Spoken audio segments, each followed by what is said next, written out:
तो hello students, welcome back to another exciting class of GS. तो आज हम बहुत इंटरेस्टिंग टॉपिक अगेन स्टार्ट करने वाले हैं, जो क्या होगा, atom and molecules. Atoms and molecule. इस चैप्टर की इंपॉर्टेंस आप ऐसे समझिए कि इससे 2 से 3 क्वेश्चन एग्जाम में आपके आते हैं, एसएससी और रेलवे और कोई भी अदर स्टेट एग्जाम्स हो। इससे आगे मस्ट है, क्यों? क्योंकि समझिए, जैसे कि आपने पढ़ा था सेल, आपने पढ़ा था सेल, बायोलॉजी सेल, सेल पढ़ा क्या टिश्यू बनाते हैं, टिश्यू क्या बनाते हैं, ऑर्गेन, ऑर्गन बनाता है ऑर्गन सिस्टम हमारा बॉडी बनाता है।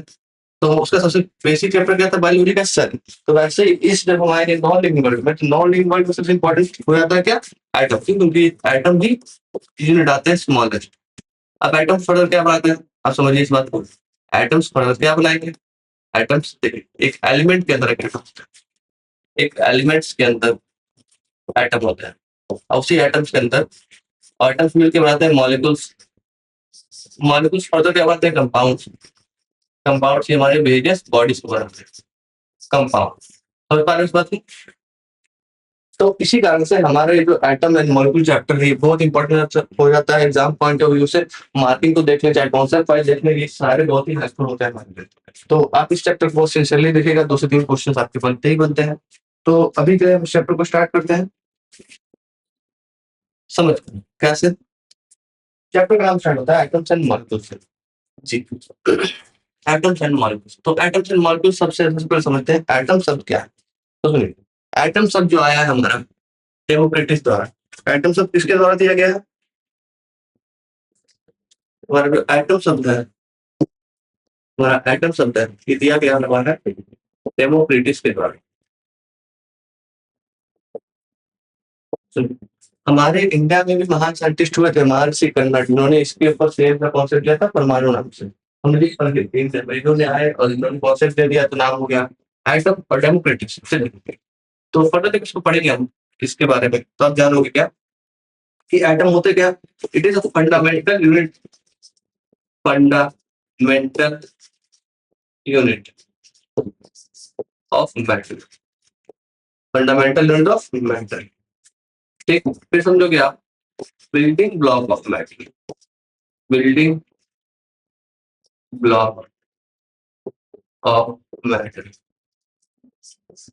तो पर आप सुनिए, हम स्टार्ट करें एटम मॉलिक्यूल चैप्टर। इसमें सबसे पहले समझिए कि एटम्स क्या होते हैं। तो एटम्स क्या होते हैं, हमारे सबसे फंडामेंटल यूनिट ऑफ मैटर होते हैं या बिल्डिंग ब्लॉक ऑफ मैटर होता है, जो सबसे छोटे यूनिट, जो छोटे यूनिट मिलकर जो बड़े शरीर का निर्माण करते हैं। तो जैसे सेल में, छोटे सेल में एक पूरे बॉडी विशाल का निर्माण कर दिया था, वैसे ही छोटा सा एटम पूरे नॉन लिविंग बड़े बॉडी का निर्माण करता है। इसको दिया गया डेमोक्रेटिस द्वारा।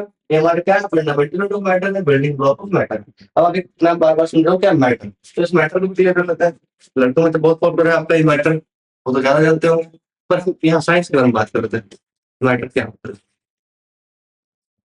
चलिए आप तो बताइएगा कमेंट सेक्शन में मैटर क्या होता है। चलिए अब हम भी बता देते हैं मैटर होता क्या है। चलिए, मैटर क्या होता है, एनीथिंग, हर वो ऐसी कोई भी चीज जो एक जगह को कैप्चर करे और कुछ अपना उसका एक मास हो, उसे हम कहेंगे matter. Anything which occupy space, anything which occupy space, anything which occupies space and have mass is known as matter। समझ पा रहे हो मैटर क्या है? ऐसे हर वस्तु या पदार्थ ऐसी जगह पे, सुनिए, हर वो चीज जो स्पेस ऑक्युपाई करे और उसका अपना एक मास हो, उसे हम क्या बोलते हैं, मैटर बोलते हैं। क्या समझ पा रहे हो? ऐसी हर वो चीज जो स्पेस ऑक्युपाई करे और अपना खुद का एक मास हो, उसे हम क्या बोल सकते हैं, मैटर। ये बात क्लियर है आपको? जी।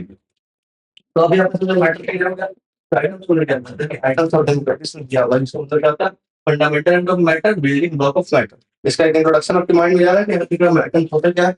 अब कुछ आइटम्स मिलकर मॉलिक्यूल्स का निर्माण करते हैं, एक से ज्यादा आइटम्स के बात है मॉलिक्यूल्स। तो एटम्स एंड मॉलिक्यूल शब्द का जो आपका स्टेटमेंट चैप्टर है, आप समझ पा रहे हो एटम्स मॉलिक्यूल्स है क्या। जी, एटम डेमोक्रेटिस से बात है क्या, फंडामेंटल यूनिट ऑफ मैटर होता है, बिल्डिंग ब्लॉक ऑफ मैटर। और मैटर शब्द आता क्या है, anything which occupies space and mass is known as matter. अब इस बार हम थोड़ा सा डिटेल में पढ़ते हैं कैसे। ये जो आपका आइटम है, जैसे कि आप समझ सकते हो, बहुत सारे डिफरेंट साइंटिस्ट रहे होंगे जिन्होंने अपनी अपनी थ्योरीज दी हमारे इस टॉपिक के ऊपर में ज्ञान को विस्तार से जानने के लिए। तो डिफरेंट जो साइंटिस्ट थे, उन्होंने अपने अपने विचार रखे हमारे इस टॉपिक के बारे में, जो हम पढ़ेंगे आप। चलिए सबसे पहला जो हमने इसमें पढ़ना है इंपॉर्टेंटली वो है law of conservation, law of chemical combination, जी सही समझा, law of chemical combination. Law of chemical combination नाम का एक लॉ दिया गया था, किसके द्वारा दिया गया था ये भी आप बताइएगा। चलिए, ये दिया गया था किसके द्वारा, ये जरूरी है। तो ये दिया गया था हमारा बहुत इंपॉर्टेंट साइंटिस्ट है जोसेफ प्राउच, जोसेफ प्राउच एंड लेबॉय, इन्होंने मिलकर ये लॉ दिया था। ये बहुत इंपॉर्टेंट लॉ है, कैसे इंपॉर्टेंट है वो समझिए। लॉ ऑफ केमिकल कॉम्बिनेशन तो दो लॉ को कंसिस्ट करके बनता है। उस दो लॉ को जानते हैं कौन कौन से दो लॉ है। चलिए, वो दो लॉ जो कंसिस्ट करके बनते हैं उन्हें हम समझते हैं। चलिए, पहला आता है law of conservation, law of conservation of mass, law of conservation of मास। उसके बाद आता है law of constant proportion.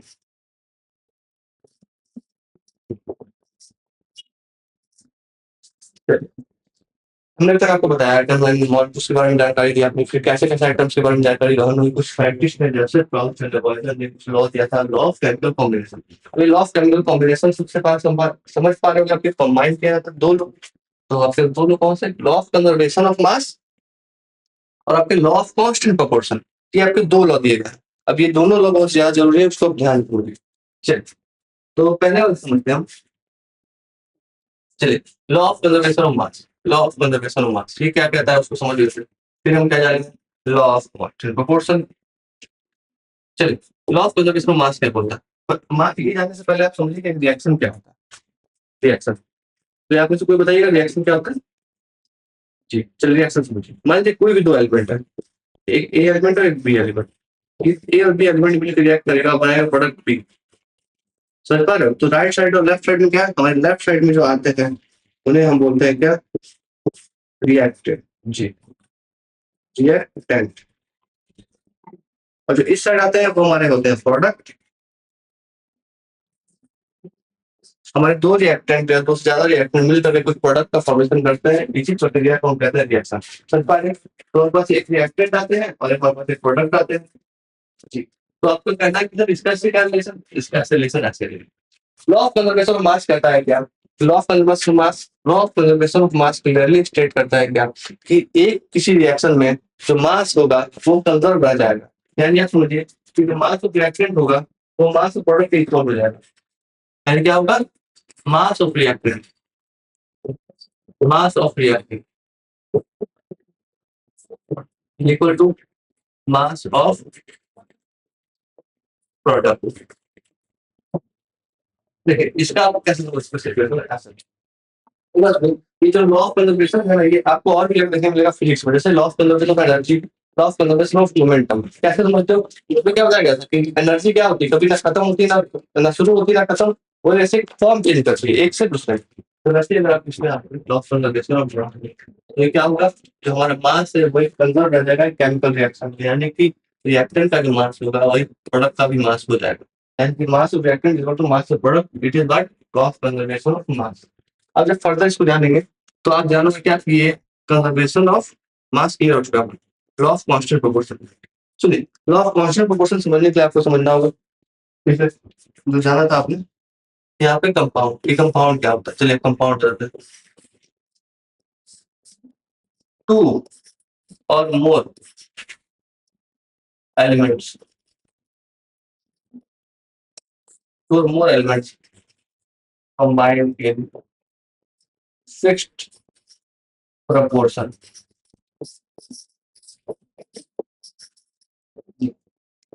Compound क्या होता है, जब टू और मोर एलिमेंट्स कंबाइन करते हैं फिक्स प्रोपोर्शन तो उसे हम क्या बोलते हैं, कंपाउंड। सर फॉर एग्जांपल समझिए H2O।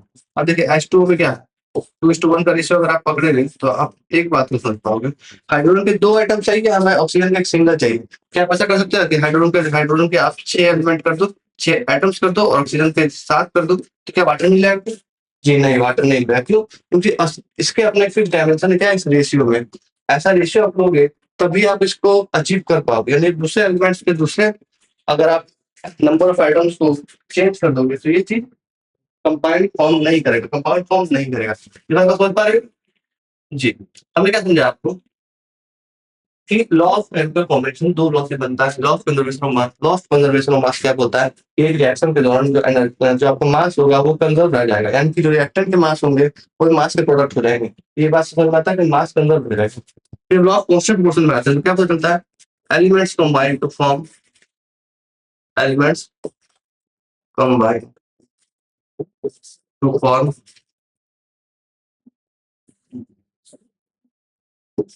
in fixed proportion, fixed proportion to form some form।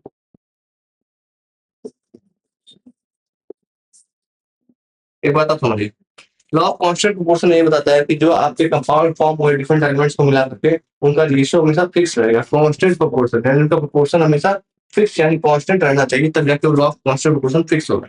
तो भी मैंने आपको कहा था कि क्यों ये वाला फॉर्म नहीं करेगा भाई, क्यों नहीं करेगा? क्योंकि लॉ ऑफ कांस्टेंट प्रोपोर्शन बोलता है कि आपको क्या करना है, जो नंबर ऑफ ने आपने आइटम्स लिए थे वो आपको सेम रखना है।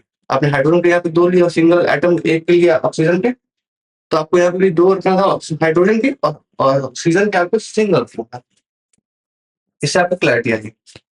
तो हमने अब तक क्या क्या जान लिया?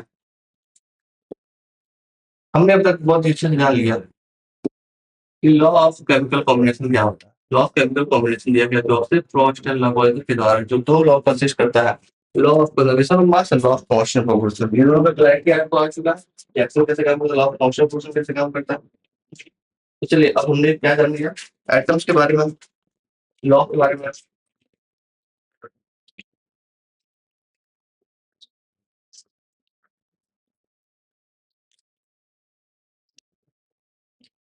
चलिए अब इससे भी एक इम्पोर्टेंट पार्ट में वो आगे बढ़ जा रहे हैं, जो है डाल्टन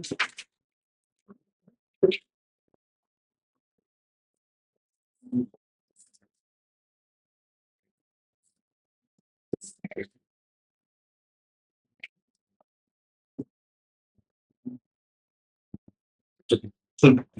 सबसे इम्पोर्टेंट पार्ट एक आ रहा है जो आप देखोगे कि Dalton's atomic theory, Dalton's atomic theory, Dalton's atomic theory किस बारे में कहता है? इस बात को समझिए, डाल्टन्स एटॉमिक थ्योरी किस बारे में कहता है? डाल्टन्स एटॉमिक थ्योरी कुछ कॉन्सेप्ट दिए थे जो हमारे ज्ञान को और भी विकसित करते हैं एटम्स के बारे में। तो एटम्स के बारे में जो ज्ञान विकसित करते हैं वो कैसे होते हैं, इस बात को समझते चलेंगे। तो सुनिए, सबसे पहले क्या बताता है? स्मॉलेस्ट यूनिट,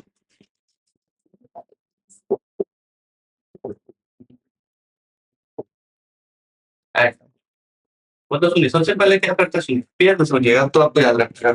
पेयर में याद रखने की क्या करेंगे, सबसे पहले आप एटम का विशेष को बताएंगे, सच मानिए होता है तो मान लिया कि स्मॉल यूनिट एटम, तो एटम क्या होगा, स्मॉलेस्ट यूनिट होगा, एटम का आकार रखिए। चलिए नेक्स्ट बात पे, जब नेक्स्ट वाले पेयर को याद रखेंगे इसमें, जब नेक्स्ट वाले पेयर को याद रखोगे तो आप नेक्स्ट वाले पेयर को समझोगे। स्मॉलेस्ट यूनिट क्या है, एटम। ये बात क्लियर हो चुका। सेकंड वाले पार्ट क्या बोला गया, एटम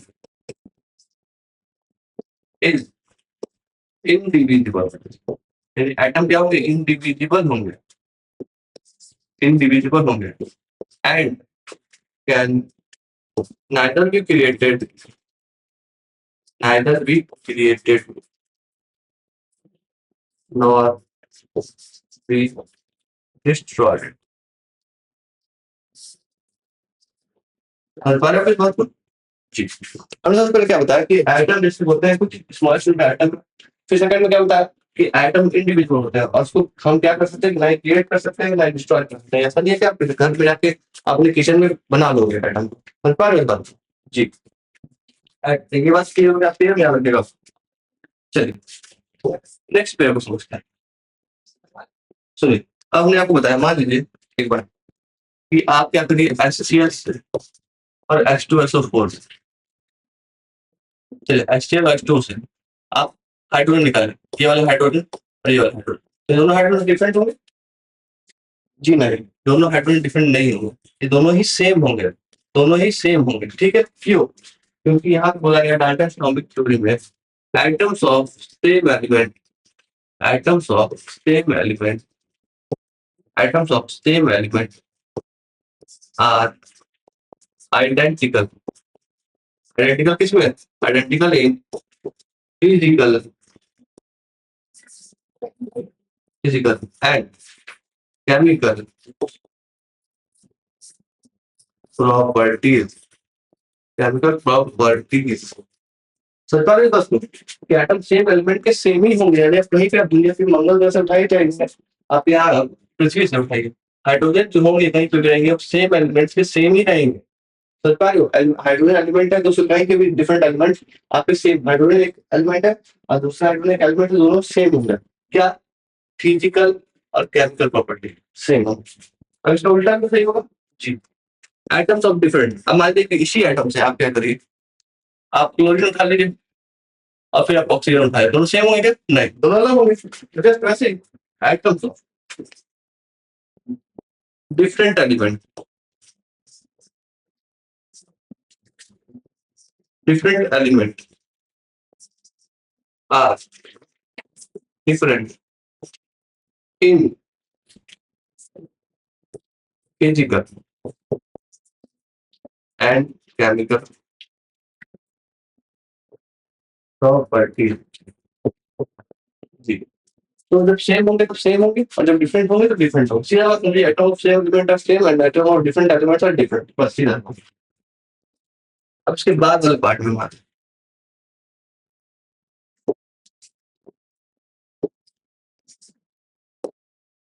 चल हमने क्या बोला था कि कंपाउंड जैसी कुछ बातें की थी, अब वही यहाँ पे आएगा। Atoms combine in fixed proportion, fixed proportion,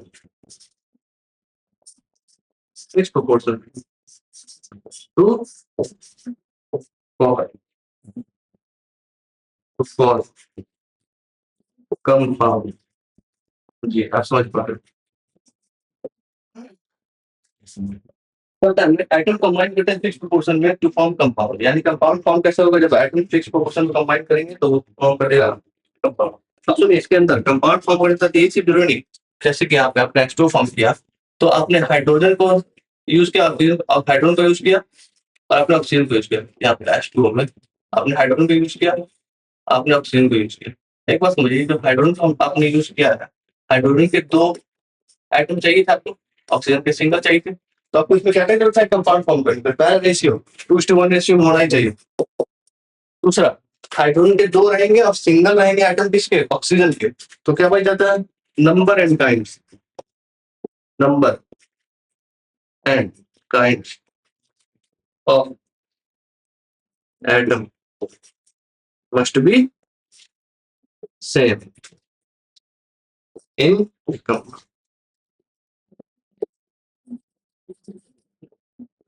इस बात को समझ पा रहे हो? डाल्टन एटॉमिक थ्योरी बहुत ही इंपॉर्टेंट है। देखिए स्मॉलेस्ट एटम होता है, फिर क्या बताया गया? एटम इंडिविजुअल हो गया, neither fit nor be destroyed, तो आपका ये वाला क्लियर हो जाता है, फिर आपका ये वाला क्लियर हो जाता है, फिर आप क्या बताते हो कि atom of same element are identical in physical and chemical properties, यानी एटम ऑफ सेम एलिमेंट यानी हाइड्रोजन हाइड्रोजन सेम होंगे, डिफरेंट नहीं होंगे। Atom of same element are same and atom of different element are different, इससे clarity मिल गया। फिर क्या बताया गया? एटम कंबाइन करते हैं फिक्स प्रोपोर्शन में कंपाउंड फॉर्म करने के लिए, एटम क्या करते हैं? फिक्स प्रोपोर्शन जुड़ते हैं, कंपाउंड फॉर्म करते हैं। पहले कंपाउंड समझते हैं, फिर समझते हैं कि नंबर ऑफ काइंड जरूरी है, यानी यहाँ पे आप क्या समझते हो? ये नंबर ऑफ काइंड बहुत जरूरी है, यानी कि हाइड्रोजन के अपने रेशियो तो फिक्स रखना ही नहीं है, साथ ही साथ हाइड्रोजन के 2 और ऑक्सीजन के सिंगल होने चाहिए, यानी टाइप के साथ साथ आपके फिक्स रहेंगे रेशियो और नंबर एंड काइंड। चलिए इसको आपने समझ लिया बहुत अच्छा से, डाल्टन एटॉमिक थ्योरी आपने क्लियर कर दिया। अब हम आएंगे एक और इंपॉर्टेंट पार्ट्स पर, जो हमारे आइटम का समझ को बहुत ही क्लियर करता है,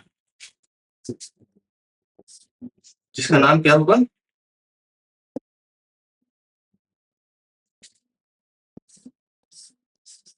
Thompson model. Thompson model clear है आपको?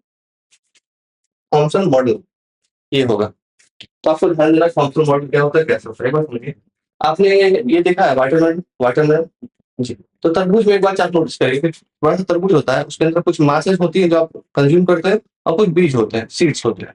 उसी के रिलेटेड आप समझिए। तो थॉमसन जी ने क्या बताया था? थॉमसन जी ने क्या बताया था? थॉमसन जी ने बताया basically atom is a ball of positive sphere with electrons electrons embedded in it। समझ पा रहे हो? जी। समझ रहा है कि एटम क्या है? एक बॉल पॉजिटिव स्पेयर का, इसमें इलेक्ट्रॉन्स एम्बेडेड है। समझिए, जैसे कि समझिए ये बात, ये है क्या? एक आपका तरबूज, वाटरमेलन, ठीक है। इसका पहला स्टेटमेंट अकॉर्डिंग एटम क्या है? ये बॉल है, इसके अंदर पॉजिटिव स्पेयर का बॉल है, ये पॉजिटिव स्पेयर का। अब इसके अंदर उतने ही नंबर ऑफ इलेक्ट्रॉन्स है, सेम नंबर ऑफ इलेक्ट्रॉन, क्या है? सेम नंबर ऑफ इलेक्ट्रॉन्स है, सेम नंबर ऑफ इलेक्ट्रॉन्स है। सुनिए ऐसा क्यों है? अब हम आपसे एक क्वेश्चन पूछते हैं, बहुत ही बेसिक क्वेश्चन, शायद एक इन्फॉर्मेशन आपको यहाँ पे ध्यान देगा। जो आपका असाइनमेंट होता है एटम के अंदर, एटम का असाइनमेंट क्या होता है? एटम का असाइनमेंट होता है एंगस्ट्रॉम। आप इस बात को भी ध्यान रखिए, ठीक है। अब हम आपसे पूछे कि एटम का चार्ज पॉजिटिव होता है कि नेगेटिव होता है, ये आपसे पूछते हैं। अब आप बताइए कि एटम का चार्ज पॉजिटिव होता है कि नेगेटिव होता है? कमेंट सेक्शन में बताइए। तो ये बात सुनिए कि एक हम बताते हैं आपको कि एटम पॉजिटिव होता है कि नेगेटिव। तो एक क्वेश्चन जो है, इसका आंसर क्या होगा कि एटम पॉजिटिव या नेगेटिव दोनों से कुछ नहीं होता है। तो आप पूछो कैसे सर, एटम पॉजिटिव नेगेटिव कैसे नहीं होता? कुछ तो होना ही चाहिए जी। तो एटम पॉजिटिव नेगेटिव कुछ नहीं होता। सुनिए कैसे। एटम को अगर आप बहुत समझो तो सुनिए, जितना पॉजिटिव चार्ज होगा उतना ही same number of negative charge भी होगा। अब बताइए, +4 और -4 कितने होते हैं? 0। +5 -5 कितने होते हैं? 0। बस समझिए, एक एटम ओवरऑल न्यूट्रल होता है, यानी सिर्फ पॉजिटिव चार्ज भी नहीं होते, नेगेटिव चार्ज भी नहीं होती। वो क्या होता है? न्यूट्रल। तो इसी बारे में हम समझिए क्या होता है, ना ही पॉजिटिव होंगे इसके पास और ना ही नेगेटिव होंगे। ये क्या होगा? न्यूट्रल होगा, नो चार्ज। तो सर आप पूछोगे तो सर हम तो चार्ज देखते हैं, कुछ पॉजिटिव कोई नेगेटिव, ऐसा कुछ, वो कहाँ से आता है? तो वो आता है आपके आयंस में। तो आपके आयंस में टॉपिक आगे आने वाला, जिसमें पढ़ेंगे कि चार्जेस आपकी जनरेट होते कैसे हैं। देखिए चार्जेस कैसे जनरेट होता है, जब मान लीजिए +4 -4 अब 0 हो जाएगा, और मान लीजिए +5 है, अब -4 हो गया, तब क्या हो गया? +1 हो गया, वैसे माइनस, वैसे -5, अब +2, तो क्या हो गया? -3। यानी अब क्या समझ पा रहे हो? -3 इसके पास चार्ज आ गया, -3 चार्ज आ गया, तो क्या हो गया? ये एटम का चार्ज क्या होगा? नेगेटिव। तो नेगेटिव चार्ज क्या बोल रहे हैं? पॉजिटिव चार्ज और negative charge. Negative charge anion, positive charge cation. ये आगे पढ़ना हम यहाँ पर। तो एटम क्या होता है? Ball positive space electrons embedded है, ठीक है। ये ऐसा कुछ स्ट्रक्चर इन्होंने बताया। दूसरी तरफ इन्होंने बताया था वाटरमेलन के बारे में। तो आप एक काम करिए, आप इसको वाटरमेलन से कंपेयर करिए। मान लीजिए वाटरमेलन है, तो वाटरमेलन क्या है? आप वाटरमेलन को मानिए पॉजिटिव चार्ज, ठीक है, जो आप इसके अंदर गूदे होते हैं, गूदे जो आप लोग कंज्यूम करते हो। अब इसके अंदर क्या होता है? कुछ बीजेस होते हैं। क्या बोला जा रहा है इसके अंदर कि वाटरमेलन के थ्योरी के अकॉर्डिंग कि atom like watermelon melon of positive charge and seeds embedded in it like negative charge in it। समझ पा रहे हो? मैंने क्या बताया कि एटम वाटरमेलन के जैसा है। अब वाटरमेलन के जैसा का मतलब क्या हुआ कि वाटर जैसे वाटरमेलन होते हैं, इसके अंदर ये वाटरमेलन है। अब इसके अंदर जितना पॉजिटिव चार्ज है, इसको आप मानिए कि ये गोला पॉजिटिव चार्ज से बना हुआ है। इसके अंदर जो आपके बीजे होते हैं, गूदे के अंदर जो बीजे होते हैं, वो क्या नेगेटिव चार्ज मानिए। तो दोनों मिलकर इक्वालिटी कर दिया। तो इसलिए बोला गया था, इस मॉडल का नाम इसी नाम से दो पढ़ा था, वाटरमेलन मॉडल। इसका क्या पढ़ा था नाम? वाटरमेलन मॉडल, वाटरमेलन मॉडल या plum pudding model, plum pudding आते हो? प्लम पुडिंग मॉडल, विदेशों में प्लम पुडिंग मिलता है, वैसा ही सिमिलर होता है। पुडिंग होता है, ठीक है, उसके अंदर डिफरेंट आपके काजू किशमिश छोड़ा डालो, चीनी डाल होता है, तो आप उसको वैसे ही समझ सकते हो। इक्वल नंबर जितने के मटेरियल है उतना ही आपके दूसरे मटेरियल है, जो इक्वली बैलेंस कर देते हैं और आपसे plum pudding water watermelon model या प्लम पुडिंग मॉडल कहलाते हैं। तो ये था आपका थॉमसन मॉडल। कब आया था थॉमसन मॉडल, बताइए? 1904, 1904 में आया था आपका प्लम पुडिंग मॉडल, आया था जी। 1904 में थॉमसन मॉडल आया था। एक बात समझिए, ये सारा बातें जो आप समझ रहे हैं फिर रख के इसका कारण समझिए। होता क्या कि हम अपने आइटम के बारे में ज्ञान को और गहन कर रहे हैं, ज्ञान को और क्या कर रहे हैं, गहन कर रहे हैं, ज्ञान को और गहन कर रहे हैं, जिसको हम समझते हैं तो आपके पास लगेगी। जब इसके बारे में समझेंगे तो कुछ और इंपॉर्टेंट पार्ट भी समझते हैं। जैसे क्या, सुनिए, जब आप एटम को ध्यान से समझोगे तब ये एटम का जो स्ट्रक्चर है जो आज आप पढ़ पा रहे हो, वो कौन सा स्ट्रक्चर है पहले उसको समझेंगे, फिर समझेंगे कि आया कैसे। तो चलिए उस स्ट्रक्चर को समझते हैं पहले। सुनिए, ये एक स्ट्रक्चर है।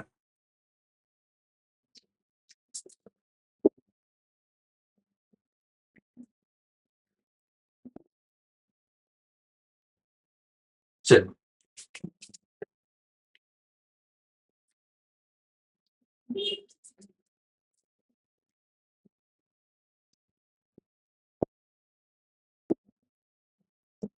चलिए ये बात तो आप समझिए।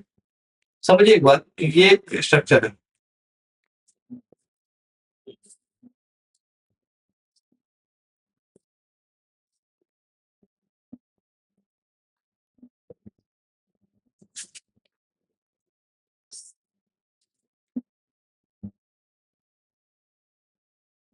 थोड़े दिन रुकिएगा।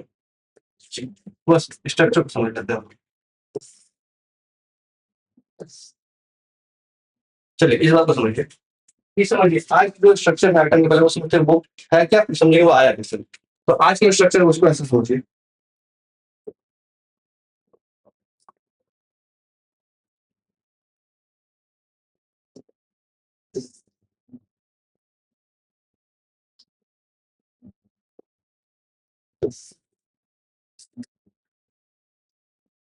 चलिए अब समझिए एक बात कि आज का जो मॉडल है वो कैसा है। हमारे सेंटर में, हमारे सेंटर मोस्ट पॉइंट पे जो अवेलेबल है वो क्या है? ये आज के मॉडल समझिए। ये आज के जो मॉडल है इसमें सब सेंटर मोस्ट पॉइंट पे क्या है, न्यूक्लियस है। जी, फिर आप तो ये बात देख पा रहे हो, ऐसे ऐसे कुछ पॉइंट्स मिलेंगे आपको। ये सब क्या है? तो पहले ये सर्कल समझते हैं, ये क्या है, ऑर्बिट, जिसका नाम है ऑर्बिट या सेल। जी, अभी जो आपको जो डॉट्स दिख रहे हैं ये क्या है? ये है इलेक्ट्रॉन्स। क्या है, इलेक्ट्रॉन्स। जी सर पर ये क्या है, एक ओवरऑल एटम का एक स्ट्रक्चर है, एटम का एक स्ट्रक्चर। यहाँ पे क्या है, ऑर्बिट या सेल है, फिर आपके सेंटर ऑफ पॉइंट पे न्यूक्लियस है, फिर यहाँ पे आपके ऑर्बिट पे दो इलेक्ट्रॉन्स लटके हुए, वही आपका इलेक्ट्रॉन्स, ठीक है। अब समझिए फर्दर कि कैसे काम करता है।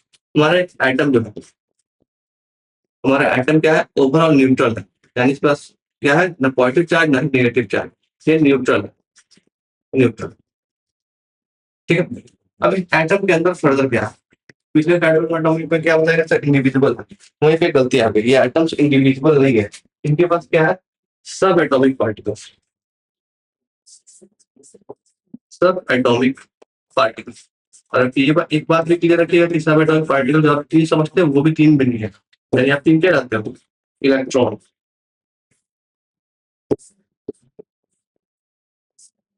इलेक्ट्रॉन, प्रोटॉन, न्यूट्रॉन, तीन है हमारे, कौन कौन से है, इलेक्ट्रॉन है, प्रोटॉन है और न्यूट्रॉन। जी, तो हमारे लिए एक एटम हुआ, एक एटम, उसके अंदर सारे स्ट्रक्चर अपने पार्ट जानिए, यहाँ पर न्यूट्रॉन होता है, इलेक्ट्रॉन प्रोटॉन न्यूट्रॉन जो सबएटॉमिक पार्टिकल्स है, इसके अलावा भी और होते हैं subatomic particle, electron proton neutron positron Megatron करके और भी चीजें होती है जो होते हैं आपके।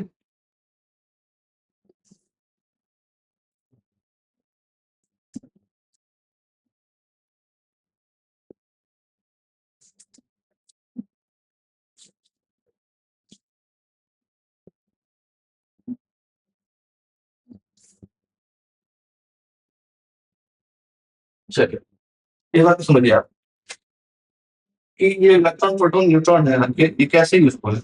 अब पहले बताइए इसका डिस्कवरी किसने किया? इलेक्ट्रॉन की जे थॉमसन, इसमें थॉमसन मॉडल का पड़ा। प्रोटॉन की रदरफोर्ड, या देखिए 2 नाम है, इसमें दिक्कत आती है आपको, थोड़ी-सी डिबेट है इसमें, रदरफोर्ड, आप क्या कर सकते हो, रदरफोर्ड,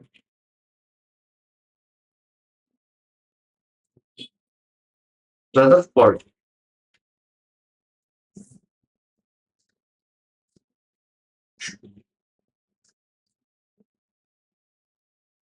जी, आप रदरफोर्ड कर सकते हो। चलिए, रदरफोर्ड या गोल्डस्टीन, जी। और न्यूट्रॉन में James Chadwick, James Chadwick, neutron में जेम्स चैडविक। तो हमने आपको क्या बताया कि एटम एटम जो होता है और न्यूट्रॉन होता है, उसके अंदर 3 सब एटॉमिक पार्टिकल्स मेजरली पढ़ लें, इसके अलावा भी बहुत सारे होते हैं, वो होते हैं कौन सा? इलेक्ट्रॉन, प्रोटॉन और न्यूट्रॉन। इलेक्ट्रॉन किसी पूछा, थॉमसन ने, proton Rutherford, neutron James Chadwick. एक एटम का ओवरऑल स्ट्रक्चर क्या होता है, इससे ज्यादा जरूरी है इनके मेजरमेंट, उनको आप याद रखिएगा। ये देखिए, एक इलेक्ट्रॉन के कौन से होते हैं, प्रोटॉन के कौन से होते हैं और न्यूट्रॉन के। चलिए, इलेक्ट्रॉन के आप चार्ज याद रखिएगा 1.62 into 10 power minus 19 coulomb. Coulomb क्या होता है? अब आप फिजिक्स पढ़ोगे तो वर्क पावर एनर्जी में आप जानोगे कि होता है एस डॉट क्या, कूलम। चार्ज की ऐसे कूलम होती है। फिर आपके प्रोटॉन में 1.62 into 10 power minus 19 कूलम, आपने बताया था न्यूट्रॉन कोई चार्ज नहीं होती, न्यूट्रॉन होता है।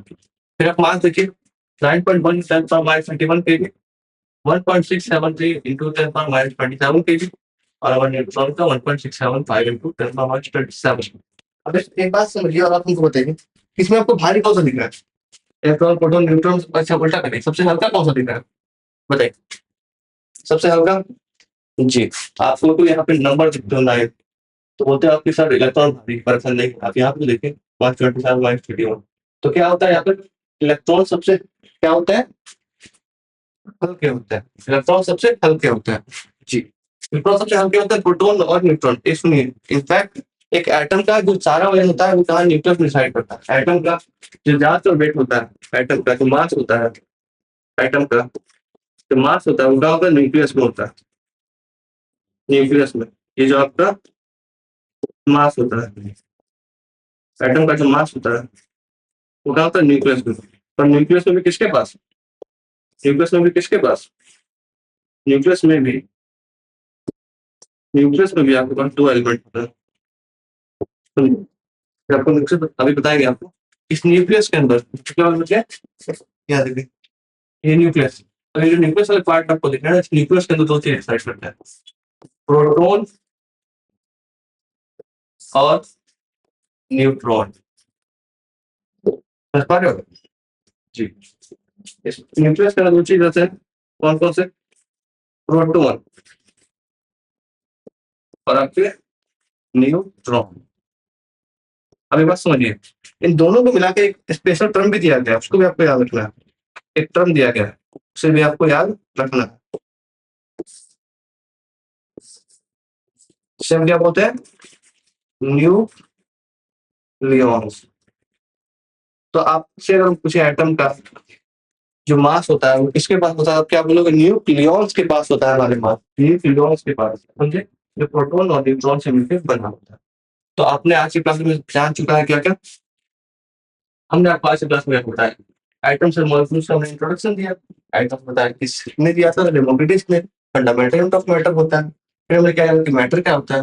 हर चीज बस हर चीज जो ऑक्यूपाई कर स्पेस और मास हो जाता है मैटर। एटम हमने क्या बताया? पॉजिटिव चार्ज होता है, नेगेटिव चार्ज होता है? नहीं, वो होते हैं न्यूट्रल चार्ज। ठीक है, ये बात समझ जाना। फिर हमने जाना कि कैसे कैसे फॉर्म होता है, एलिमेंट्स होता है, फिर एटम्स बनते हैं, मॉलिक्यूल्स कंपाउंड फॉर्म करते हैं। कंपाउंड कहते हैं जब 2 या 2 से ज्यादा एलिमेंट्स एक साथ जुड़ जाए इस प्रोपोर्शन में, तो उसे हम क्या बोलते हैं? कंपाउंड, जी। फिर हम जाना लॉ ऑफ केमिकल कॉम्बिनेशन, किसने दिया था? जोसेफ क्लाउस एंड लवॉइजन। इन्होंने क्या दिया था? 2 लॉ आते हैं इसके अंदर मेजरली। कौन कौन से 2 लॉ आते हैं? Law of conservation of mass, law of constant proportion. Law of conservation of mass के अकॉर्डिंग क्या होता है? Mass of reactant equal to mass of product. यानी क्या होता है कि जो एक रिएक्शन होता है उसमें मास जो होगा हमेशा कंजर्व रह जाएगा, रिएक्टेंट का मास और प्रोडक्ट का मास सेम रह जाएगा। फिर कॉन्स्टेंट प्रोपोर्शन बेसिकली कंपाउंड का ही बात करता है कि जितने भी एलिमेंट्स होंगे कंपाउंड में फॉर्म करेंगे वो क्या होंगे, फिक्स प्रोपोर्शन में जुड़ेंगे। इसमें फिक्स प्रोपोर्शन में जुड़ेंगे जी। तो यहाँ से हमारा केमिकल कॉम्बिनेशन होता है। फिर जब आगे आएंगे ट्रांसेंडेंट एटॉमिक थ्योरी, और जरूरी है ट्रांसेंडेंट एटॉमिक थ्योरी एटम के बारे में हमारे ज्ञान को और जरूर करता है। कैसे? पहले तो कहता है कि एटम होते हैं, तो सोचता है कि वो इंडिविजुअल होते हैं और ना ही क्रिएट कर सकते ना ही डिस्ट्रॉय कर सकते जी। फिर पता चलता है कि atom of same element same होते हैं और डिफरेंट एलिमेंट डिफरेंट होते हैं। फिर ये लास्ट वाला कंपाउंड की बात करता है, क्या एलिमेंट जुड़ेंगे तो कंपाउंड में फिक्स प्रोपोर्शन में, दूसरे कंपाउंड जुड़ेंगे वो क्या होना चाहिए, नंबर और काइंड सेम होने चाहिए जी। फिर जैसे आगे बढ़ेंगे थॉमसन मॉडल 1904 में दिया गया था, इसके बारे में क्या बताया जाता था, इसमें पता चलता था हमें एटम क्या है, एक बॉल है पॉजिटिव स्क्वायर का, ठीक है, इसमें जितने पॉजिटिव उतने नेगेटिव है। इन्हें हम थॉमसन मॉडल उसका डिफरेंट नाम क्या होता था, वाटरमेलन मॉडल, वाटरमेलन मॉडल या प्लम मॉडल। तो क्या होता है कि वाटरमेलन के जैसे वाटरमेलन बूटे होते हैं उसमें बीच में बीज एक होते हैं, तो वो इन दोनों को न्यूट्रलाइज कर देते हैं। उसी तरह से सिमिलरली बताता है एटम ऐसे होते हैं, ठीक है। लास्ट में आपको एटम स्ट्रक्चर बताया कि कुछ सिमिलर इस तरह का होता है, आप तो देख पा रहे हो, इलेक्ट्रॉन प्रोटॉन न्यूट्रॉन अपनी जगह पर रहते हैं, न्यूक्लियस तो ऑर्बिट होता है। सब एटॉमिक पार्टिकल्स क्या क्या आते हैं, इलेक्ट्रॉन प्रोटॉन न्यूट्रॉन, इसमें कैसे डिस्कवर किया वो जान पाते हैं। लास्ट में इनके मेजरमेंट वैल्यू पे जाते हैं कि चार्ज किस पास कितना होता है जी। एटम्स के अंदर मास न्यूक्लियस के पास होता है, जो प्रोटॉन और न्यूट्रॉन के पास ही होते हैं कलेक्टिवली, इनके लिए एक टर्म यूज किया गया न्यूक्लियॉन्स। तो एक एटम का मास किसके पास होता है, न्यूक्लियॉन्स के पास। तो आज की क्लास में इतना ही रखते हैं। Thank you for watching, thank you.